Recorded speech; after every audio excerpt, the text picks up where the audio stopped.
Hello guys, welcome back to iDream media. ఈరోజు మనతో ఉన్నారు వ్యాంఫీ సర్టిఫైడ్ మ్యూచువల్ ఫండ్ డిస్ట్రిబ్యూటర్ అయిన పిఎస్ చంద్రశేఖర్ గారు. సో ఈరోజు ఒక కొత్త రూల్ గురించి ఫైనాన్స్లో మాట్లాడతాము. దాని యొక్క బెనిఫిట్స్ ఏంటి, ప్రోస్ అండ్ కాన్స్ ఏంటి, ఇవన్నీ తెలుసుకుందాం. Hi sir. హాయ్ అండి. సార్, మీరు చెప్తూ ఉంటారు కదా, కొన్ని రూల్స్ అండ్ రెగ్యులేషన్స్ ఉంటూ ఉంటాయి ఫైనాన్షియల్ ఫాలో అవ్వాలనుకున్నప్పుడు. 2030 రూల్ అని కొన్ని రూల్స్ అనేవి ఎగ్జాంపుల్గా మీరు మెన్షన్ చేస్తూ ఉంటారు. మన ఫైనాన్షియల్స్ని మేనేజ్ చేసుకోవడానికి, లేదంటే ఏదైనా పర్చేస్ చేయడానికి, ఒక హోమ్ అయి ఉండొచ్చు, కార్ అయి ఉండొచ్చు, మన లైఫ్ స్టైల్ మార్చుకోవడానికి అయి ఉండొచ్చు. సో అలాంటి ఒక రూల్ ఈరోజు ఎపిసోడ్లో చెప్తారు.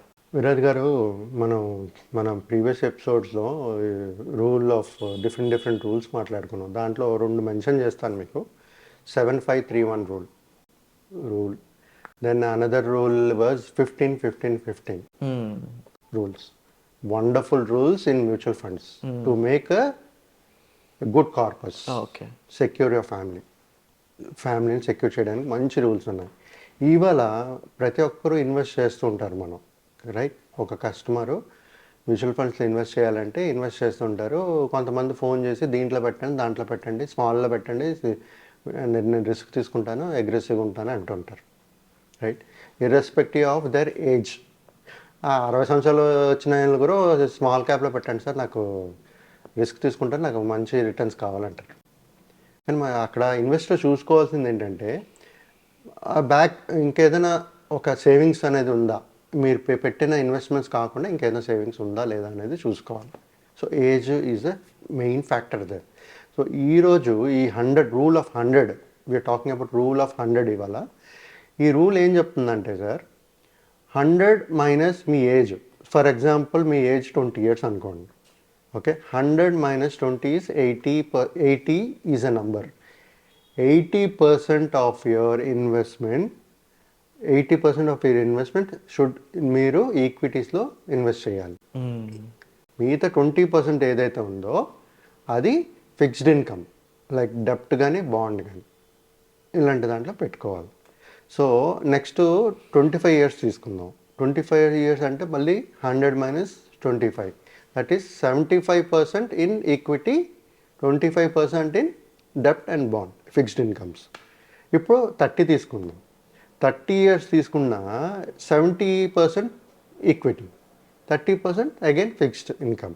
సో ఏజ్ బట్టి ఇక్కడ ఏంటి అవుతుంది, పర్సంటేజ్ అనేది డిఫరెన్షియేట్ అవుతుంది. అంటే సింపుల్ రూల్ ఏంటంటే 100 minus your age, that difference will go into equity investments. మిగతాదైతే బ్యాలెన్స్ 100% బ్యాలెన్స్ ఉందో అది ఫిక్స్డ్ ఇన్కంలో వెళ్ళాలి. ఓకే, కానీ ఈ ప్రజెంట్ సినారియోలో ఏం జరుగుతుందంటే, ప్రతి ఒక్కరు ఏం చేస్తారంటే, ఇర్రెస్పెక్టివ్ ఆఫ్ ఏజ్, నేను రిస్క్ తీసుకుంటాను, నాకు మిడ్ స్మాల్లో పెట్టండి. మార్కెట్ ఎప్పుడు ఒకలాగే ఉండదు. అంటే వాళ్ళు ఏం చూసుంటారంటే, ఒక 1 year, 2 years, 3 years, 5 years returns చూసుంటారు. 30, 40, 50%. మన లాంగర్ రన్ రిసెషన్ టైమ్స్, ఈ గ్లోబల్ సిట్యువేషన్స్ చూసుంటారు. అప్పుడు ఏమవుతుంది, మార్కెట్ బాగా పడేటప్పుడు ఆ సినారియోస్ చూసుండ్రు వీళ్ళు. ఈ 30, 40, 50% ఏదైతే రిటర్న్స్ అయితే కనబడుతుంది, వీళ్ళు రిస్క్ తీసుకుని పెట్టేస్తుంటారు. వాళ్ళ దగ్గర ఇంకేం బ్యాకప్ ఏం లేదు, క్యాష్ రిజర్వ్స్ లేదనుకోండి. How do you average?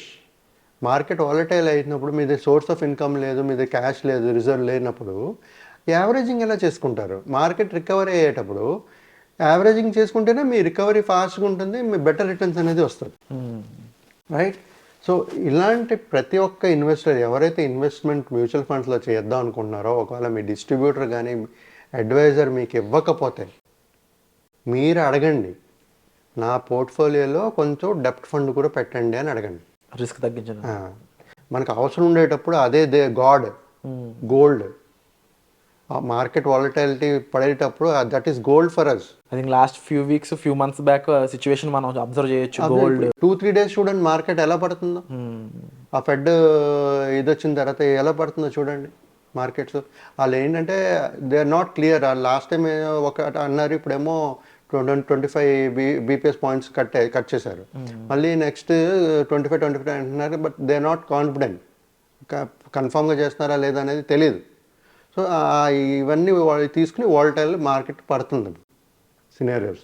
So ఆ తర్వాత ఈ trade tariff, trade war, US వాళ్ళు దాని గురించి కూడా అవుతుంది ఆల్ Global issues వల్ల గ్లోబల్ ఇష్యూస్. సో దానివల్ల ఈ మార్కెట్ అనేది పడుతుంది.